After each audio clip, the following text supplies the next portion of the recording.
Hello, welcome to Conversations. I'm Mike May, and today we have with us Guy Brenan. Did I get that right? Correct. Guy Brenan.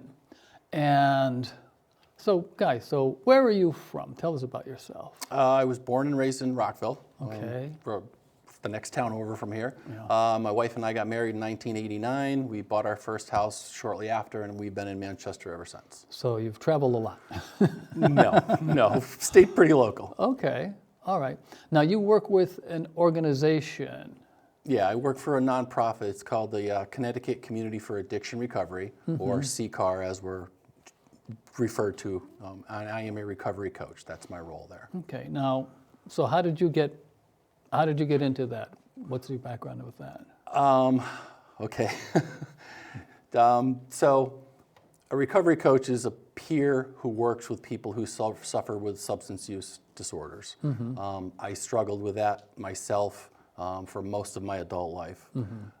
It was during incarceration that I found my recovery, I found my path, and actually found my direction for what I wanted to do with the rest of my life.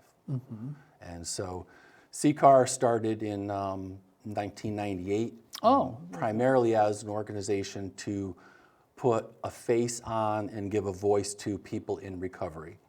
At that time, you didn't hear a lot about people in recovery. You heard a lot about people who were still struggling, but you didn't hear a lot about people who came out the other end of it. So two people started this organization back then. Since then, they developed the position of recovery coach, which is what I am.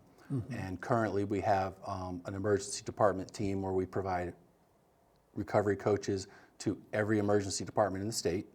That started in 2017. By emergency department, you mean like the emergency rooms? And Correct, okay. correct. And in 2020, we started a Department of Corrections team where we connect people who are still incarcerated but about to leave with a recovery coach.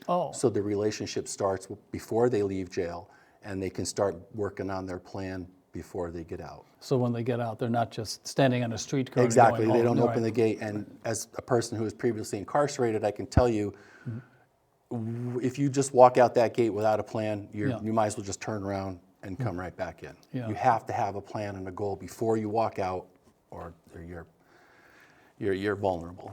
So what happened to you when you walked out?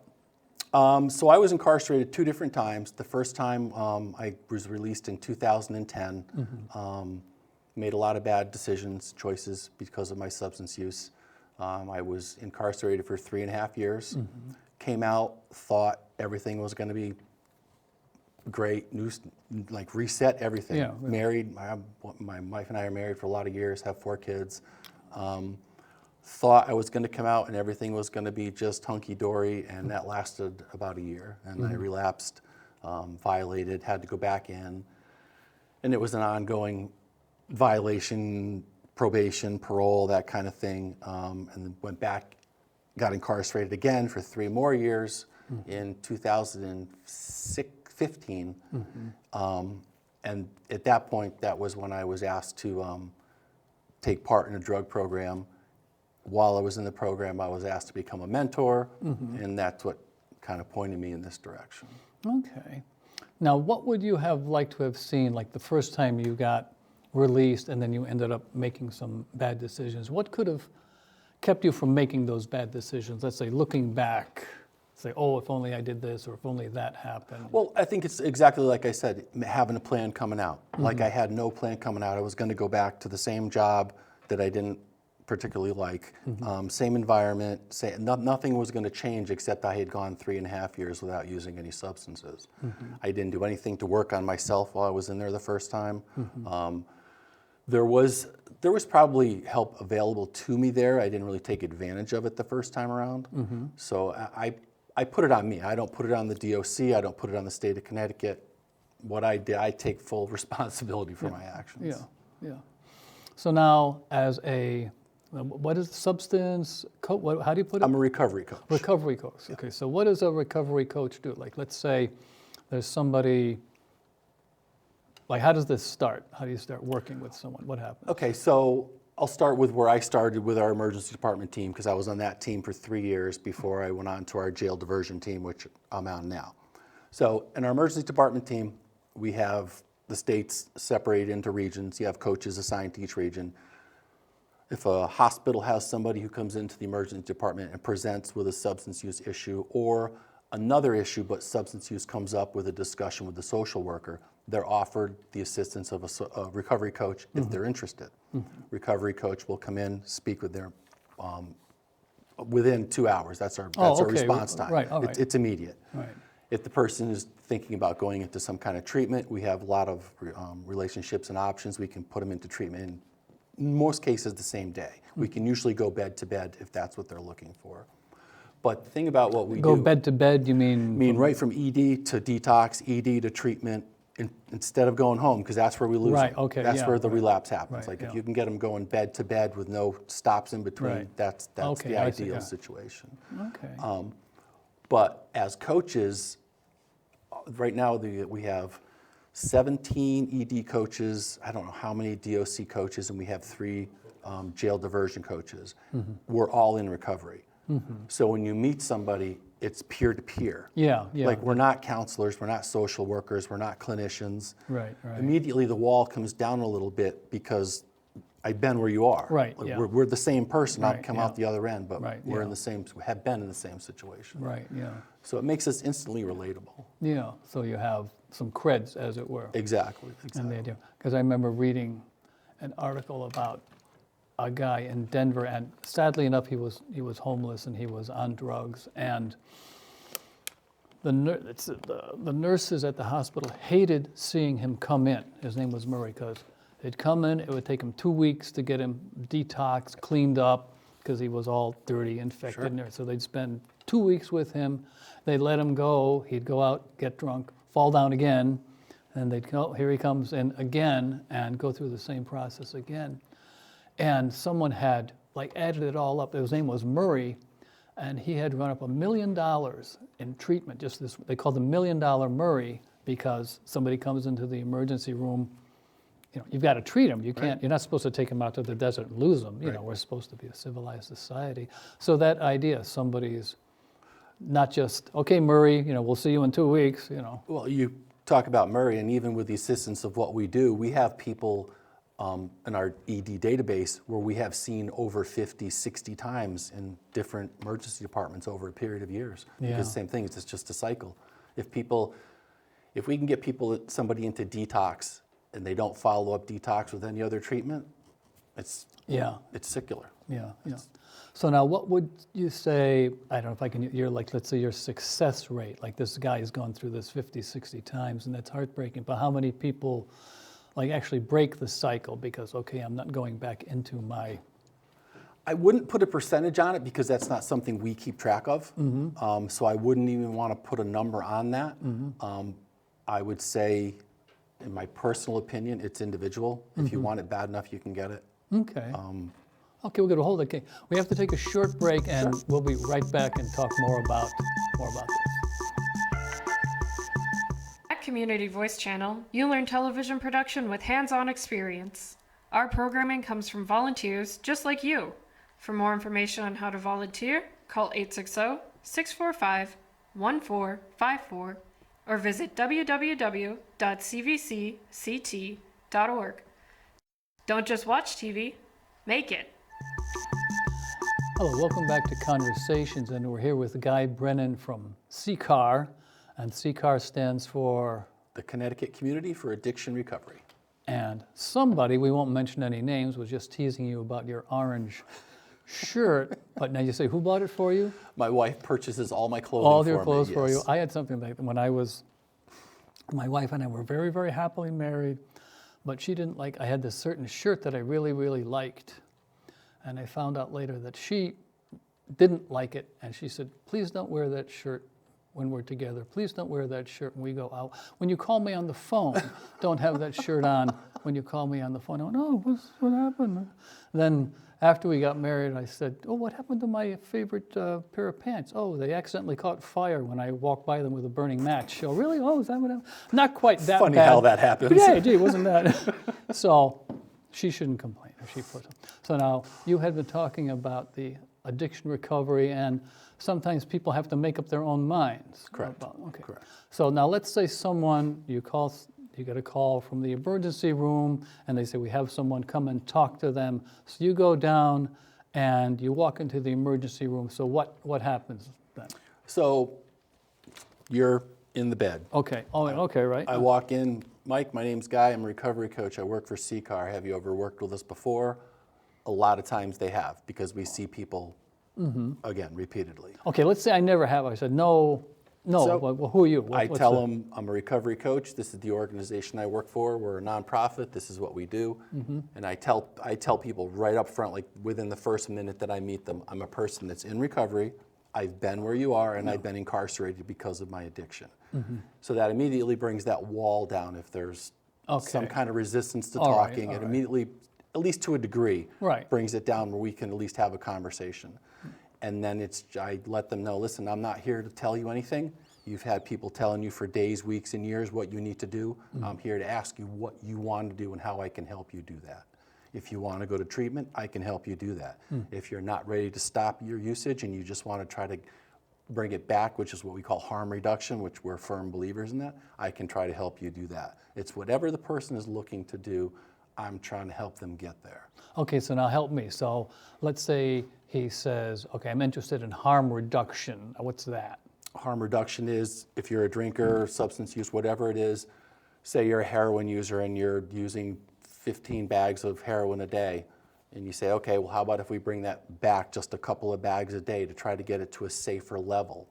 Maybe get you on methadone, Suboxone, something like that to help you with your cravings, help you with the withdrawal, to help you try to bring it back to because a lot of times people, they either don't want to stop immediately or they don't think they're capable, which is usually the case.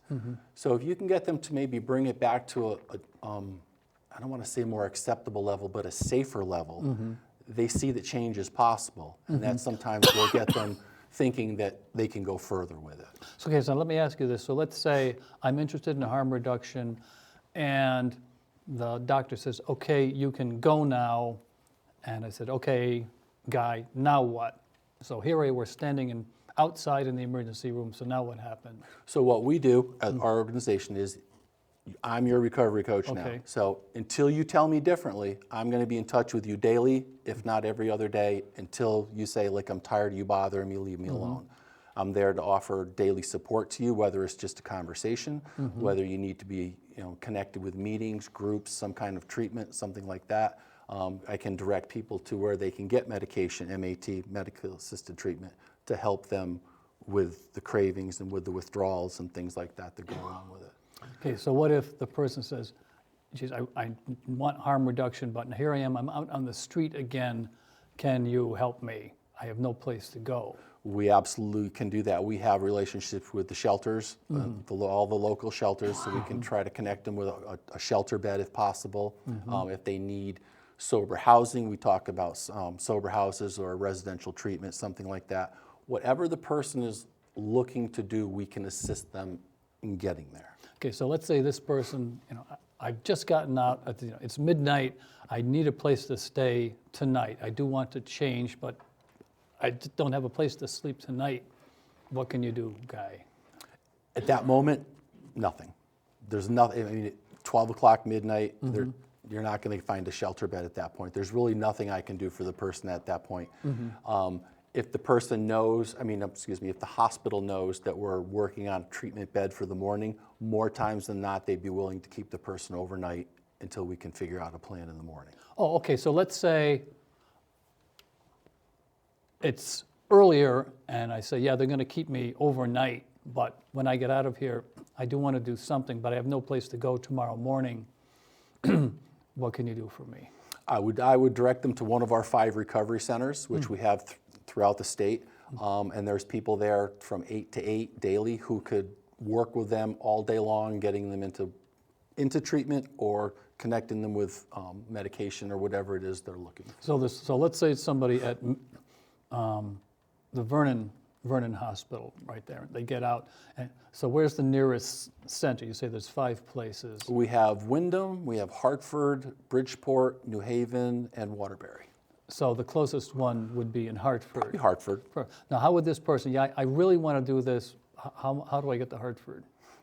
If they can't get to a bus line and the absolute, if we never let transportation be a hindrance to getting people help. So providing transport is not something that is written into our job description, but if that's what it takes to get people to a treatment or to a group, then we will put them in our car and take them. Okay, so you've taken me, this person, okay, we're at the place in Hartford, we pull up in front of a building, so then what happens?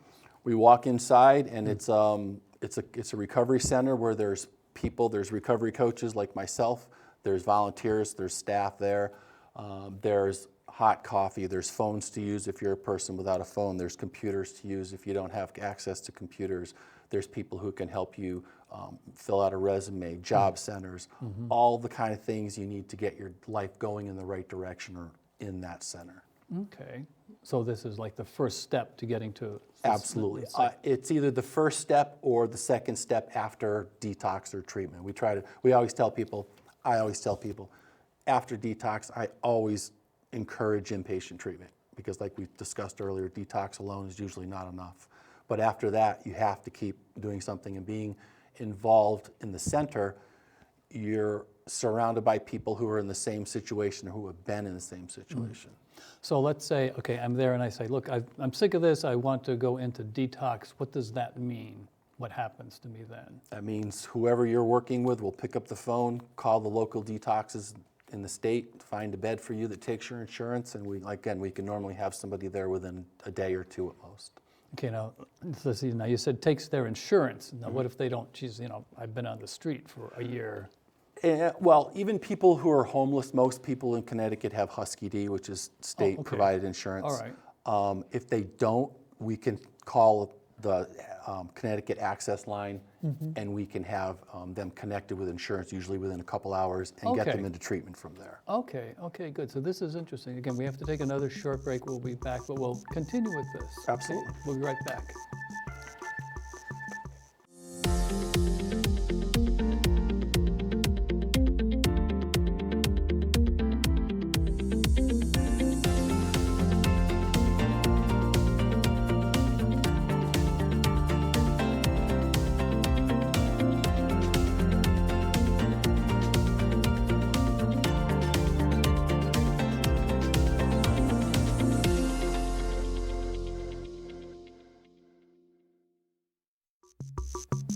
Welcome back to Conversations. We're here with Guy Brenan. I actually got it right. I was wondering. With recovery. How can I forget this? CCAR.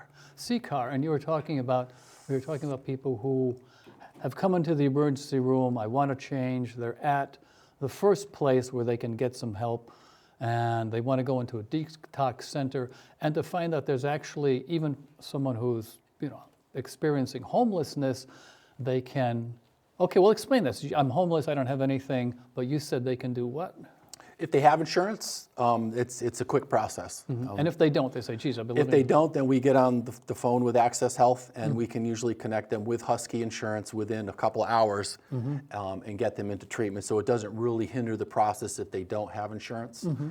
Private insurance changes things. Obviously, you can go to different facilities. Different treatment facilities take different types of insurance. Well, that's really interesting because someone who's, I hate to use the phrase, really down and out, well, I can't do it, I don't have any insurance, but in a couple hours, the state can step in with something. Absolutely. Okay, so the person has just hung up and they say, okay, the insurance is all set, and now what do they do?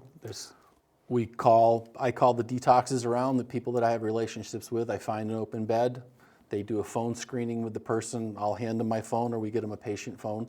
They do a phone screen with the detox. Now, what happens on the phone screen? Okay, here I am. The admission person from the detox facility is going to want to ask them how long their substance use has been going on, the substances they use, have they ever been in treatment, have they ever had any length of sobriety, those types of questions.